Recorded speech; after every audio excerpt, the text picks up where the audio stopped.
যে ইমিগ্রেশনের বর্ডার সেই অংশটুকু পার হয়ে তারেক রহমান বিএনপির ভারপ্রাপ্ত চেয়ারম্যান সপরিবারে তার সফর সঙ্গীদের নিয়ে ধীরে ধীরে তিনি শাহজালাল বিমানবন্দরের গেট দিয়ে আসলে বের হবেন। এবং আগেই তো আমরা জানিয়েছি যে এখানে পুরোটা এসএসএফ তাদের নিরাপত্তার একটি বলয় তৈরি করবেন। সেই বলয়ের মধ্য দিয়ে তারেক রহমান তার জন্য বরাদ্দ যেই হার্ড জিপ, যেটাকে বলা হচ্ছে 250 যে সিরিজের গাড়িটি, যেটা সম্পূর্ণ বুলেট প্রুফ, যেটা তার নামে বিএনপির নামে নিবন্ধন করা হয়েছে, তারেক রহমানের জন্য রাখা আছে। খুব সম্ভবত সেই গাড়িতে করে তিনি আসলে সরাসরি চলে যাবেন কুড়িল বিশ্ব রোড দিয়ে 48 বাই 36 ফিটের সেই কাঙ্ক্ষিত মঞ্চ, যেখানে দাঁড়িয়ে তিনি আসলে নেতাকর্মী সাধারণ মানুষ সবার উদ্দেশ্যে কৃতজ্ঞতা জানাবেন। দাঁড়িয়ে দেখতে পাচ্ছেন বিএনপির সিনিয়র নেতাকর্মীরা একেবারে যখন আপনি এই সংবাদ সংযোগ শুরু করছিলেন তখন থেকেই সিনিয়র নেতাকর্মীরা আসলে শাহজালাল আন্তর্জাতিক বিমানবন্দরে আসছিলেন। এখন আমরা দেখতে পাচ্ছি গর্ষচন্দ্র রায়কে দেখতে পাচ্ছি, সালাউদ্দিন আহমেদকে দেখতে পাচ্ছি, আমরা দেখতে পাচ্ছি নজরুল ইসলাম খানকে, আমির খুসরো মাহমুদ চৌধুরীকে দেখতে পাচ্ছি, মির্জা ফখরুল ইসলাম আলমগীরকে দেখতে পাচ্ছি। তারিয়া, আম, রাকিব, আপনি যেমনটা বলছেন যে আসলে সেই ছবিটি আমরা দেখছি অনেকটা নেতাকর্মীদের পাশাপাশি কিন্তু অনেকে একটু আবেগ ঘন হয়ে গেছে, অনেকের চোখ আমরা একটু খেয়ালও করছি যে কিছুটা তারা আবেগ তাড়িত হয়ে গেছেন। এবং এই যে সকল নেতারা দাঁড়িয়ে আছেন তারা নানা সময় বিএনপির উপর যে নির্যাতন হয়েছে, বিএনপির উপর যে মামলা হয়েছে, বিএনপিকে নানাভাবে হয়রানি করা হয়েছে, বলা যায় সেগুলো সহ্য করেছেন, যার জন্য এক ধরনের কৃতজ্ঞতা প্রকাশ কিন্তু এখনই আমরা তারেক রহমানের চোখে মুখে দেখতে পাচ্ছি, যার জন্য তিনি এসেই সবাইকে কিন্তু জড়িয়ে ধরছেন। যেটির সুযোগ হয়তো গত 17 বছরে তিনি করতে পারেননি, সেই সুযোগ তার হয়নি। এক ধরনের নেতাকর্মীদের প্রতিও তার কৃতজ্ঞতা প্রকাশের একটি একটা ভাষা আমরা বলতেই পারি। এবং তার সাথে তার স্ত্রী আছেন, তার মেয়ে আছেন, তারাও কিন্তু একই সাথে এই যে নেতাকর্মীরা দাঁড়িয়ে আছেন তাদেরকে অভ্যর্থনা জানাচ্ছেন, তাদের প্রতিও এক ধরনের কৃতজ্ঞতা প্রকাশ করছেন এবং কুশল বিনিময় করছেন।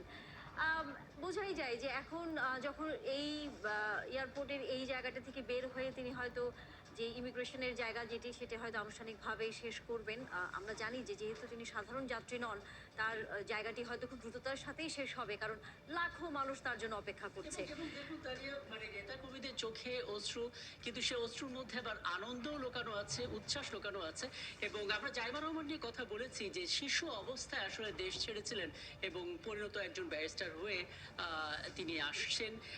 বিশেষভাবে ডাক্তার জুবাইদুর রহমান, তারেক রহমানের সহধর্মিনী, তার কথা আলাদা করে বলতে হয়, কারণ গেল 6টা মাস ধরে তিনি আসলে বাংলাদেশ, লন্ডন সফর করেছেন, নিজের শাশুড়ি খালেদা জিয়ার পাশে থেকেছেন, আবার ফিরে গিয়েছেন, সেখান থেকে আসলে সপরিবারে এখানে এসেছেন। তার মানে বোঝা যাচ্ছে রাজনীতি যে জায়গাটা, পরিবারের যে জায়গাটা, দুটোই আসলে সামলাচ্ছেন, যে কারণে তারেক রহমানকে প্রায় সেই কৃতজ্ঞতা বোধ প্রকাশ করতে আমরা শুনি। এবং আমরা দেখেছিলাম যে উনি যখন ভার্চুয়াল প্ল্যাটফর্মে নেতাকর্মীদের সঙ্গে একটা সমাবেশ করছিলেন, তিনি আসলে তার স্ত্রীকে পরিচয় করে দিয়েছিলেন এবং সেদিন আমরা ডাক্তার জুবাইর রহমানের কথাও শুনেছিলাম এবং বেশ পরিণত মনে হয়েছিল, অর্থাৎ রাজনীতি এই বিষয়গুলো তিনি যে ভালো বোঝেন সেটাও আসলে স্পষ্ট হয়েছে। অনেকটা সময় গড়াচ্ছে এবং ধীরে ধীরে বোধহয় এয়ারপোর্টের বাইরের দিকে বেরোনোর জন্য যা যা নিয়ম, যা যা প্রক্রিয়া, সেটা সম্পন্ন হয়েছে। তারেক রহমানকে ছোট্ট একটি অভ্যর্থনা সীমিত পরিসরে যতটুকু দেওয়া ধারণা সম্ভব। করছি যে পরিবারের সমস্ত সদস্য হ্যাঁ, যারা রয়েছেন তারাই আসলে, এবং যেটি হয় যে অনেকদিন পর যদি ফিরে আসেন দেশের বাইরে থেকে কেউ, তখন কিন্তু এরকম ভাবেই কিন্তু সবাই বুকে জড়িয়ে ধরেন। এবং যতটুকু আমরা ধারণা করতে পারছি, এটি বিএনপির ভারপ্রাপ্ত চেয়ারম্যান তারেক রহমানের শাশুড়ি অর্থাৎ জুবাইদা রহমানের মা, যিনি তার নাতিকে আসলে অনেকদিন পরে কাছ থেকে দেখতে পেয়েছেন, জড়িয়ে ধরেছেন। বলা যায় পারিবারিক আবহের মতো একটি একটা অবস্থা কিন্তু তৈরি হয়েছে, আবেগের একটি মুহূর্ত আসলে তৈরি হয়েছে। হয়তো এখানে কিছুক্ষণ তারা থাকবেন, এরপর হয়তো তারা এই বিমানবন্দরের জায়গাটি থেকে হয়তো বের হয়ে আসবেন। এবং স্বাভাবিকভাবেই আমরা দেখতে পাচ্ছি যে নাতিকে কাছে পেয়ে এবং মেয়ের জামাইকে কাছে পেয়ে যেরকম আবেগকে আপ্লুত হন একজন মা, সেরকমই কিন্তু আসলে আমরা দৃশ্যটা দেখতে পাচ্ছি। এখানে আসলে কোনো রাজনীতি নেই, এটা একটি পারিবারিক আবহ আসলে আমরা বলতেই পারি।